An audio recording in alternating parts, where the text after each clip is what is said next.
मित्रों, my self Hardik sir Shri Saraswat विद्यालय वापी में आप सौનું स्वागत है।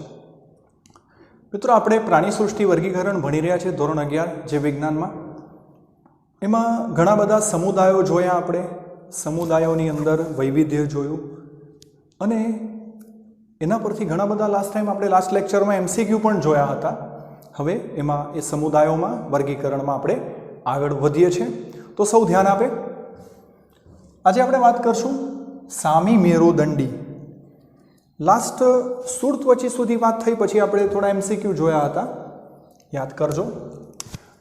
સુરત્વચી મૃદુકાયની વાત થઈ હતી। સામી મેરુદંડી જેને આપણે હેમિકોર્ડેટા પણ કહીશું। હવે તમને ખ્યાલ છે મેરુદંડી શબ્દ, તમને ખ્યાલ છે કે મેરુદંડ આપણે જ્યારે આયોજનના સ્તરો જોયા હતા, એટલે કે જ્યારે ક્રાઇટેરિયા બધા પાચન માર્ગ, પછી ખંડતા, સમમિતિ, ત્યારે મેરુદંડના પણ વાત કરી હતી કે જો મેરુદંડ હાજર હોય તો મેરુદંડી પ્રાણીઓ, અને જો મેરુદંડ ગેરહાજર હોય તો અમેરુદંડી પ્રાણીઓ। અને તમને ખ્યાલ છે એવું કંઈ કીધું હતું કે મેરુદંડનું જે નિર્માણ છે જે એ મધ્ય ગર્ભસ્તરમાંથી થાય છે, એટલે કે એ રચના જે છે એ મધ્ય ગર્ભસ્તરમાંથી ઉત્પન્ન થાય છે। તો ખ્યાલ છે તમને મિત્રો। હવે હેમિકોર્ડેટા, આ જે સામી મેરુદંડી છે ને એને મિત્રો અમેરુદંડી અને મેરુદંડીને જોડતી કડી પણ કહે છે। અમેરુદંડી અને મેરુદંડીને।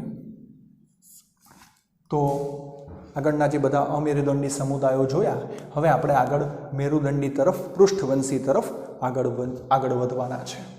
તો યાદ રાખશું, આદિ મેરુદંડી તરીકે પણ ઓળખાય છે, અથવા એને अपृष्ठवंशी मेरुदंडी पण कहेवाय छे। આપણે જાણે પૃષ્ઠવંશી શબ્દ પરિચિત છે। પૃષ્ઠવંશી એટલે પૃષ્ઠ બાજુ, આપણે ખ્યાલ છે પૃષ્ઠ બાજુ, વક્ષ બાજુ। તો જે પૃષ્ઠ બાજુ એ કરોડ સ્તંભવાળા, કરોડ વગરના મેરુદંડ હોય છે, અને ત્યાર પછી એ પુખ્ત અવસ્થાએ એ કરોડ સ્તંભમાં પરિણમે છે। મિત્રો ખ્યાલ છે તમને? તો જો પૃષ્ઠ બાજુ એ પૃષ્ઠવંશી, એના ઉપરથી પણ આ કેવા છે? अपृष्ठवंशी मेरुदंडी।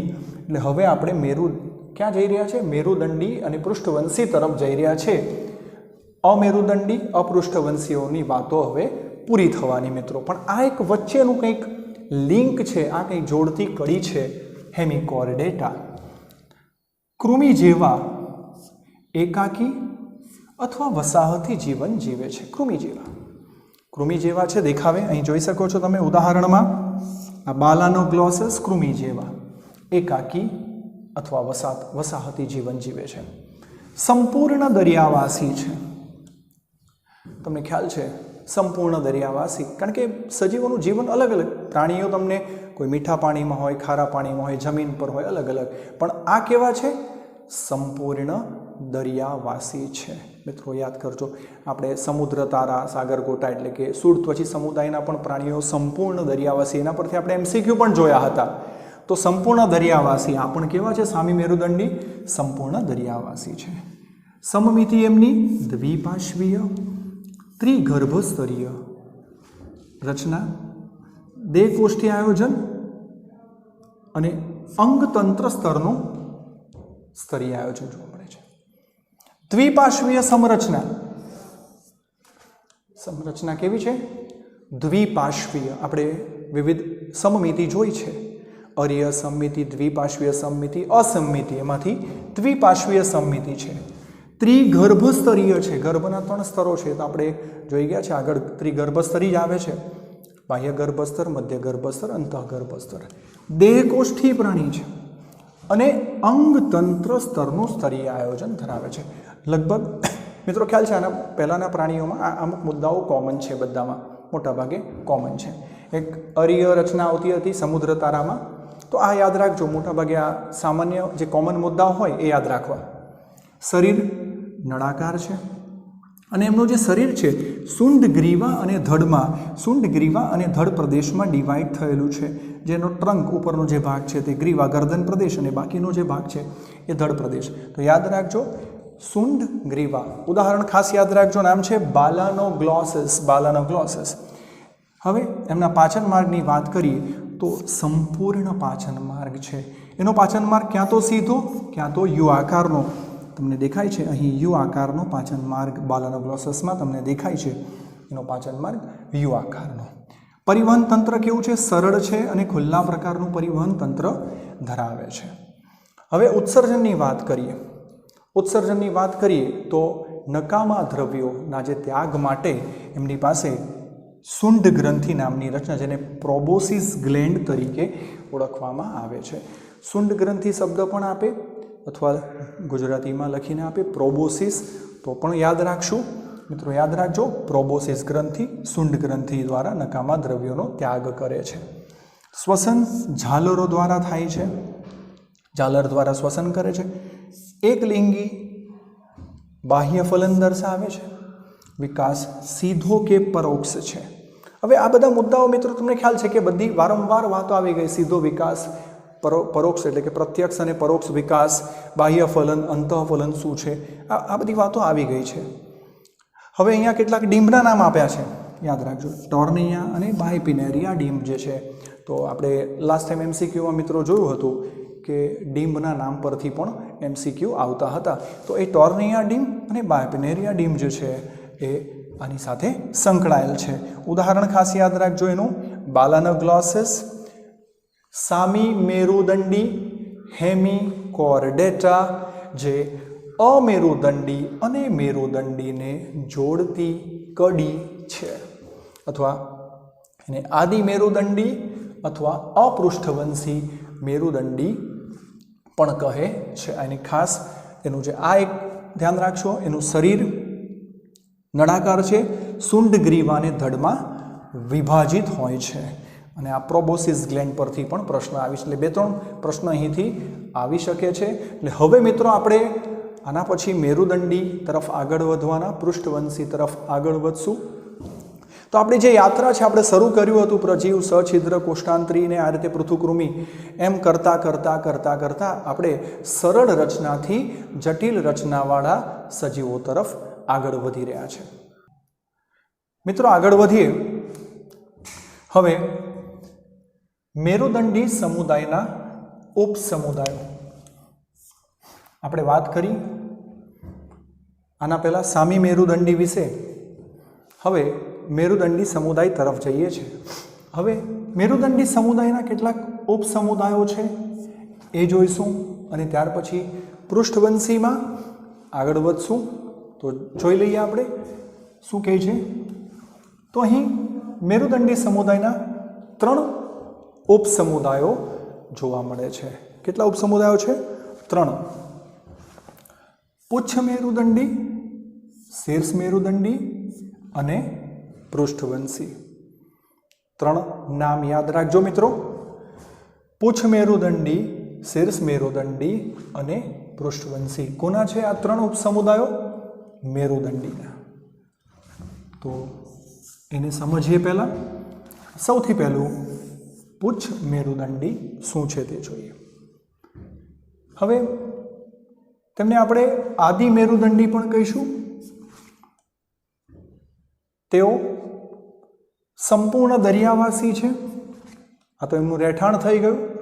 પણ જે અગત્યની વાત છે, એમની અંદર મેરુદંડ ફક્ત ડિંભીય અવસ્થામાં જ પૂંછડીમાં હાજર હોય છે મિત્રો. એટલે કે જ્યારે એમનો ડિંબ અવસ્થા છે, લાર્વા સ્ટેજ છે, ડિંબ અવસ્થામાં જ મેરુદંડ હાજર હોય છે, ડિંભીય પૂંછડીમાં.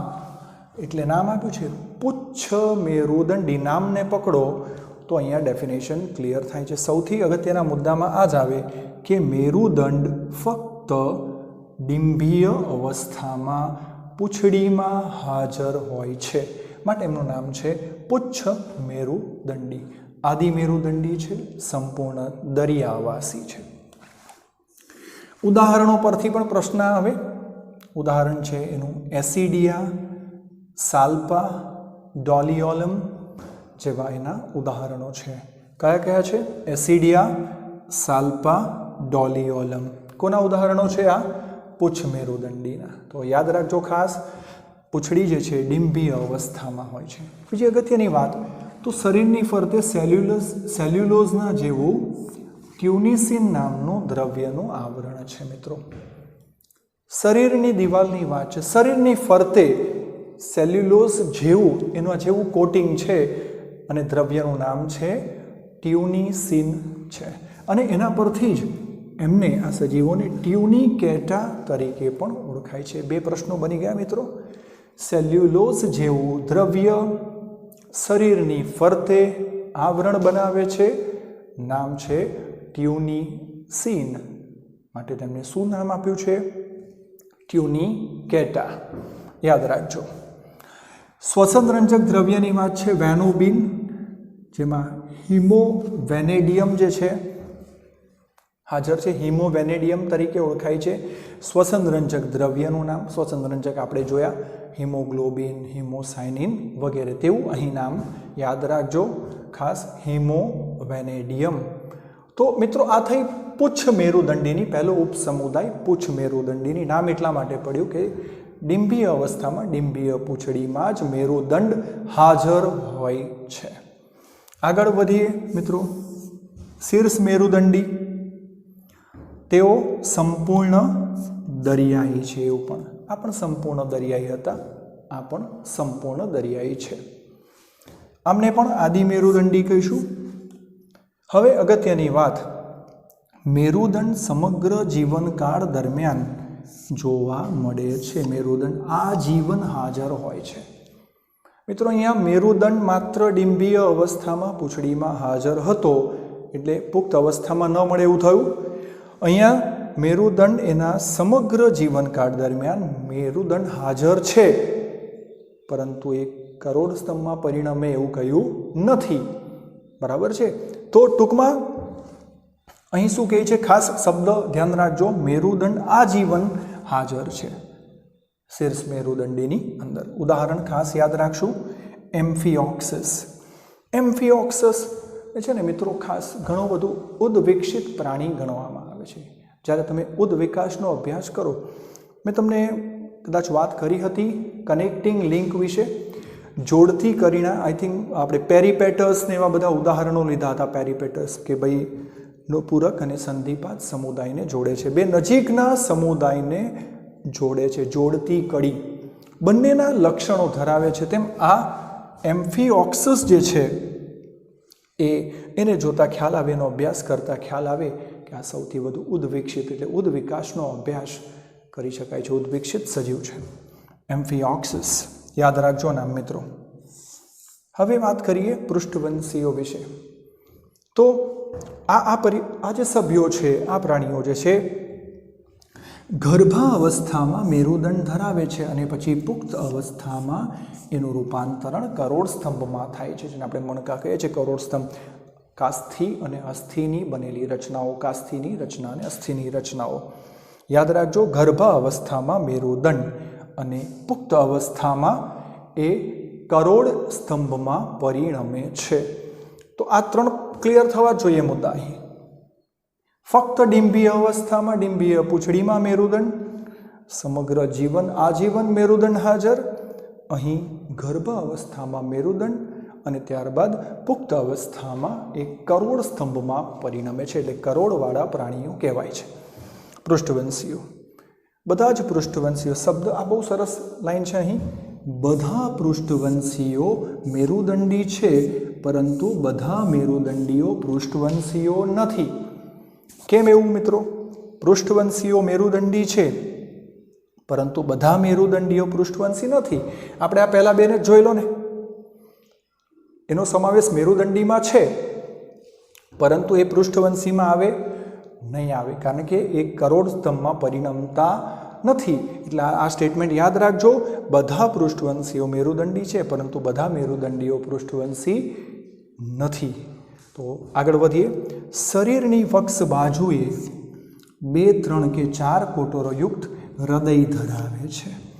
મિત્રો યાદ રાખજો, પૃષ્ઠ બાજુ, વક્ષ બાજુએ દ્વિખંડી, ત્રિખંડી કે ચતુષ્ખંડી એ પ્રાણીઓ પર આધારિત છે. આપણે મનુષ્ય છે, આપણામાં ચતુષ્ખંડી 4 ખાનાવાળું હૃદય છે, તેમ 2, 3 કે 4 ખાનાવાળું કોટરયુક્ત હૃદય ધરાવે છે. સ્નાયુ અંગ ધરાવે છે, હૃદય ધરાવે છે. અને બંધ પરિવહન માર્ગ, આપણે પરિવહન ભણ્યા છે, ખુલ્લું પરિવહન તંત્ર અને બંધ પરિવહન. તો બંધ પરિવહન માર્ગ ધરાવે છે, હૃદય ધરાવે છે. આપણે વાત પૃષ્ઠવંશીની મિત્રો કરી રહ્યા છે. આશ્રુતિ નિયમન અને ઉત્સર્જન માટે, આશ્રુતિ નિયમન અને ઉત્સર્જન, પાણીનું શરીરમાં ક્ષાર અને પાણીના બેલેન્સ માટે, એના નિયમન માટે તથા શરીરમાંથી નકામા દ્રવ્યોના નિકાલ માટે એક જોડ મૂત્રપિંડ ધરાવે છે, કિડની ધરાવે છે. મિત્રો યાદ રાખજો, મૂત્રપિંડ છે એ ઉત્સર્ગ અંગ તરીકે વર્તે છે. આપણે ઘણા બધા સમુદાયો જોયા, તમે જોયું હશે કે જુદા જુદા પ્રાણીઓમાં, જુદા જુદા સમુદાયોમાં જુદા જુદા પ્રકારના ઉત્સર્ગ અંગો હતા. તમને યાદ હશે, પ્લેનેરિયામાં જ્યોત કોષો હતા, અળસિયામાં એની ત્વચા ઉત્સર્ગિકા હતી, વંદાની વાત કરીએ સંધિપા, તો વંદામાં શું હતું? માલ્પિધિયન નલિકાઓ હતી, કોઈકમાં ગ્રીન ગ્લેન્ડ હરિતપિંડ હતા. તો મિત્રો યાદ રાખજો, અહીં આવે છે શું આવે છે? એક જોડ મૂત્રપિંડ ધરાવે છે આશ્રુતિ નિયમન અને ઉત્સર્જન માટે.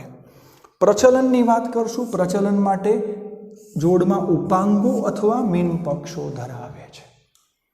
મત્સ્ય હશે તો એ મીન પક્ષોમાં ધરાવે છે, અને અન્ય સજીવો જે છે એ જોડમાં ઉપાંગો ધરાવે છે, જે હલનચલન અને પ્રચલનનું કાર્ય કરે છે. તેના દ્વારા એક લિંગી હોય છે, નર અને માદા બંને જુદા સજીવો છે. ત્વચા પર બહિર્કંકાલ હોય છે. બહિર્કંકાલની વાત કરીએ તો એમાં ભીંગડા, પીંછા, વાળ, ખરી, નખ, શિંગડા વગેરે જોવા મળે છે. બધું એક જ પ્રાણીમાં નહીં, કારણ કે આમાં ઘણા બધા આવશે. આ બધું એક જમાં નથી. કેટલાકને શિંગડા છે, કોઈને ખરી છે, પક્ષીઓને પીંછા છે, કોઈને ભીંગડા છે, મત્સ્યમાં ભીંગડા છે, કોઈને પશુઓમાં શિંગડા હોય છે, કોઈક પ્રાણીઓમાં નખ ખરી હોય છે. તો આ બહિર્કંકાલ, ત્વચાની ઉપર બહિર્કંકાલ સ્વરૂપે આવી રચનાઓ રક્ષણાત્મક જોવા મળે છે. આગળ એનાથી આવૃત હોય છે. સાથે સ્નાયુઓ ધરાવે છે, અને આ સ્નાયુઓ કંકાલ સાથે જોડાયેલા છે મિત્રો. એટલે કે સ્નાયુઓ અને કંકાલ બંનેના જોડાણ થવાથી એને હલનચલન અને પ્રચલનમાં મદદ કરે છે. હલનચલન પ્રચલન સાથે એનું કાર્ય કરે છે. તો આ થઈ પૃષ્ઠવંશીની વાત. હવે એનું એક વર્ગીકરણ નાનકડું આપણે અહીંયા સમજવાનો મિત્રો પ્રયત્ન કરીએ. ખાસ ધ્યાન આપજો. તો આ પૃષ્ઠવંશીનું વર્ગીકરણ અહીં મેં બતાવ્યું છે, તો સૌ ધ્યાન આપે. આ પૃષ્ઠવંશી જે છે એને આપણે બે વર્ગોમાં વહેંચ્યા છે અહીં. એક તો હનુવિહીન અને હનુધારી. તો એ શું છે હનુવિહીન અને હનુધારી? તો હનુવિહીન એટલે કે જ્યાં જડબાઓ હોતા નથી. હનુ એટલે જડબા, જડબાઓનો અભાવ, અને હનુધારી એટલે જડબાઓ હાજર, જડબા. તો હનુવિહીન જડબાના અભાવમાં આવે છે વર્ગ ચૂસમુખા. કોનો સમાવેશ થાય છે? ચૂસમુખા. એને આપણે પછી જોઈએ ધ્યાનથી. જો હનુધારી, જ્યાં જેની પાસે જડબાઓ હાજર છે, જડબા હાજર, જોઝ આર પ્રેઝન્ટ, તો એને ઉપરી વર્ગમાં, બે ઉપરી વર્ગમાં વહેંચ્યા છે, મત્સ્ય વર્ગ અને ચતુષ્પાદ. તો મત્સ્યમાં કોણ આવે? તો કે જેઓ મીન પક્ષો ધરાવે છે, મીન પક્ષો ધરાવે છે એ મત્સ્યમાં આવે. એમાં પછી બે વેરાયટી આવશે, કાસ્થિ મત્સ્ય અને અસ્થિ મત્સ્ય. જ્યારે અહીં ઉપરી વર્ગ ચતુષ્પાદ જે છે એની અંદર વિવિધ વર્ગો આવશે. એમાં વર્ગ ઉભયજીવી, યાદ રાખજો અહીં આ બધા વર્ગો છે. વર્ગ ઉભયજીવી, સરીસૃપ, વિહગ અને સસ્તન, બરાબર છે, જે ઉપાંગો ધરાવે છે. શું ધરાવે છે? ઉપાંગો ધરાવે છે. તો મિત્રો ખાસ યાદ રાખજો. હવે આપણે ઘણું મોટું વર્ગીકરણ આપણે પૂર્ણ થયું. આપણી જે ચર્ચા બાકી છે, હવે આ આપણી ચર્ચા બાકી રહી. તો પૃષ્ઠવંશી જે છે એ બે ભાગમાં વહેંચાય છે, હનુવિહીન અને હનુધારી. એટલે કે જડબાનો અભાવ હોય એ હનુવિહીન, જડબાઓ હાજર હોય તો હનુધારી. ફરીથી હનુધારી બે ઉપરી વર્ગમાં વહેંચાયું, મત્સ્ય અને ચતુષ્પાદ. મત્સ્યમાં બે વર્ગો છે, કાસ્થિ મત્સ્ય અને અસ્થિ મત્સ્ય. અને ત્યારબાદ ઉભયજીવી ચતુષ્પાદની અંદર ઉભયજીવી, સરીસૃપ, વિહગ અને સસ્તનની અંદર સમાવેશ થાય છે. તો મિત્રો સરસ મજાની વાત છે. અહીંથી ઘણા બધા MCQ બની શકે છે. તો મેરુદંડી સમુદાયના પહેલો જ પ્રશ્ન અહીંયાથી બની જાય કે મેરુદંડી સમુદાયના આ 3 ઉપસમુદાયો કયા? તો એના નામ પુચ્છ મેરુદંડી, શીર્ષ મેરુદંડી અને પૃષ્ઠવંશી. આ પહેલો જ પ્રશ્ન થઈ ગયો, ચોથું ખોટું આપી દેશે.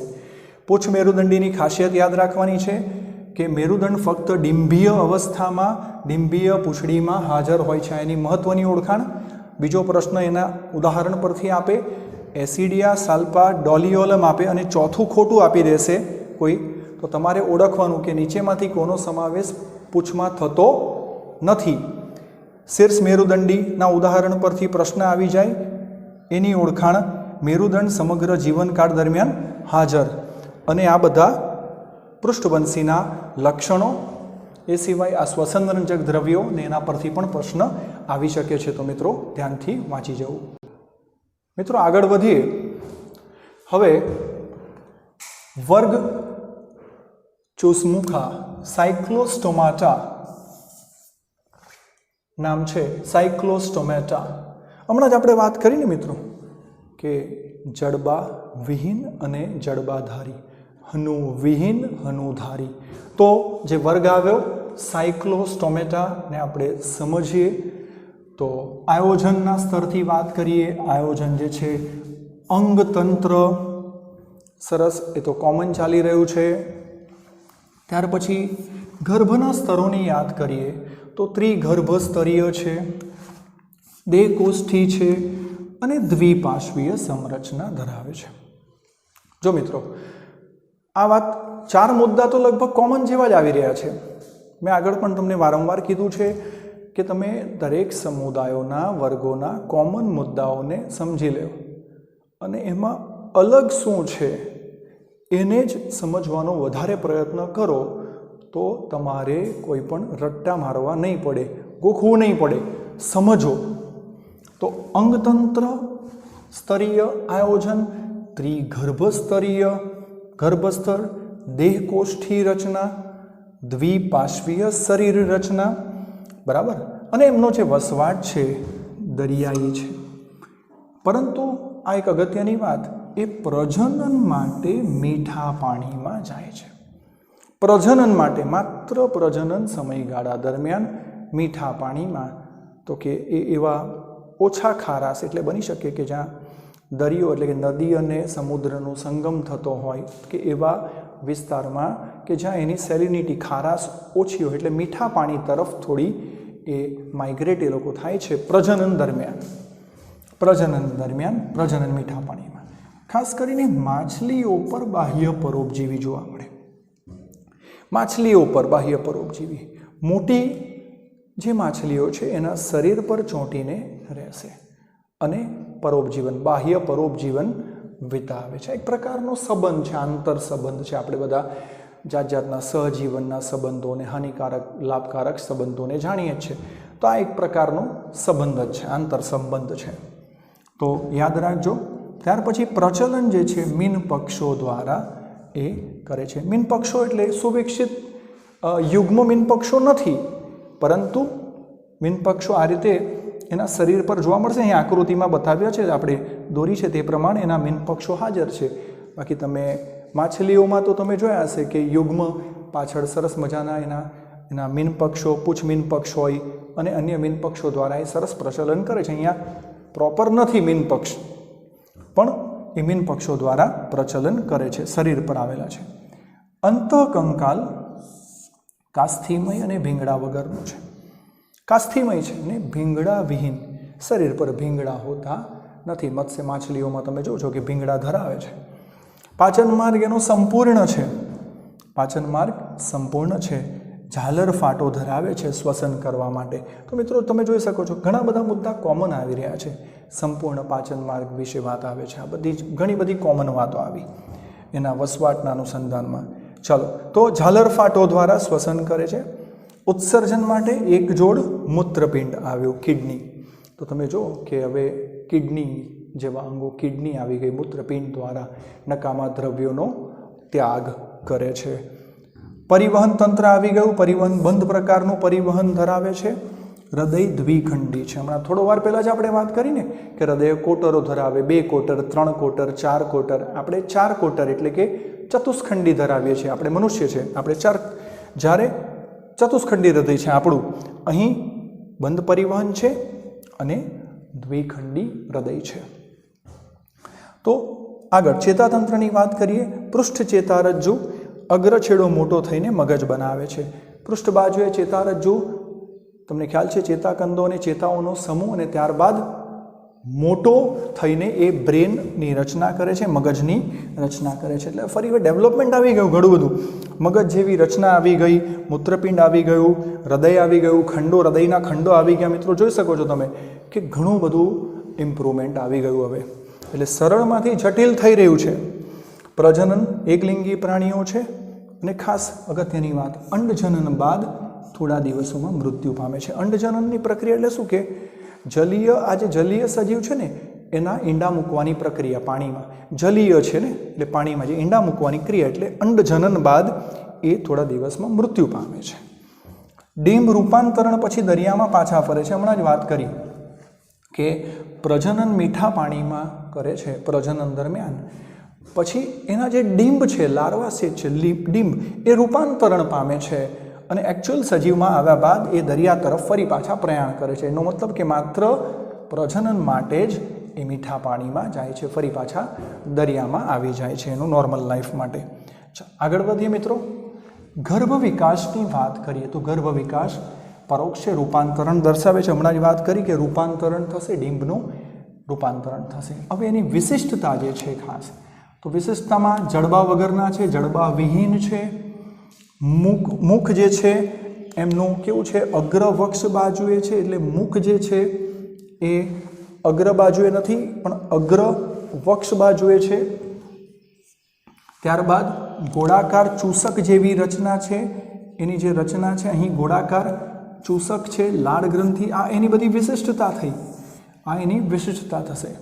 હવે ઉદાહરણ લઈએ, ખાસ અગત્યની વાત, ઉદાહરણોની વાત કરીએ તો લેમ્પ્રી અને હેગફિશ, આ એના ઉદાહરણ છે. લેમ્પ્રી જેનું નામ છે પેટ્રોમાઇઝોન અને હેગફિશ જેને મિક્સિન તરીકે પણ ઓળખાય છે. 2 બીજા પ્રશ્નો બની ગયા. મિક્સિન તે જ હેગફિશ અને પેટ્રોમાઇઝોન એ જ શું છે, લેમ્પ્રી છે. અહીં આપણે એક આકૃતિ બતાવી છે કે એની રચના કંઈક આવી હોય છે, ભીંગડા વિહીન, યુગ્મમીન પક્ષો વિહીન, સરળ રચના છે. એનું શરીર કંઈક આ પ્રકારનું હોય છે. તો અહીં ઘણા બધા પ્રશ્નો મિત્રો આવી શકે છે. ચૂસમુખાની અંદર પ્રશ્નો એના વિશિષ્ટતા પરથી આવી શકે, ઉદાહરણ પરથી આવી શકે. એક આ એનું જે વૈવિધ્ય છે, દરિયાઈ જીવન અને પ્રજનન માટે મીઠા પાણીમાં જવું, આ એક પ્રશ્ન આવી શકે ખાસ. બીજું એનું આ દ્વિખંડી હૃદય પરિવહન બંધ પ્રકારનું છે, એ પણ અગત્યનું છે, બરાબર છે ખાસ. અને આના ઉપરથી એક અંડજનન બાદ યાદ રાખવું કે અંડજનન થયા બાદ થોડા દિવસ પછી એ મૃત્યુ પામે છે. અને આ ખાસ કરીને બાહ્ય પરોપજીવી છે, અન્ય માછલીઓ પર બાહ્ય પરોપજીવન વિતાવે છે ખાસ. સાયક્લોસ્ટોમેટા વર્ગ ચૂસમુખા.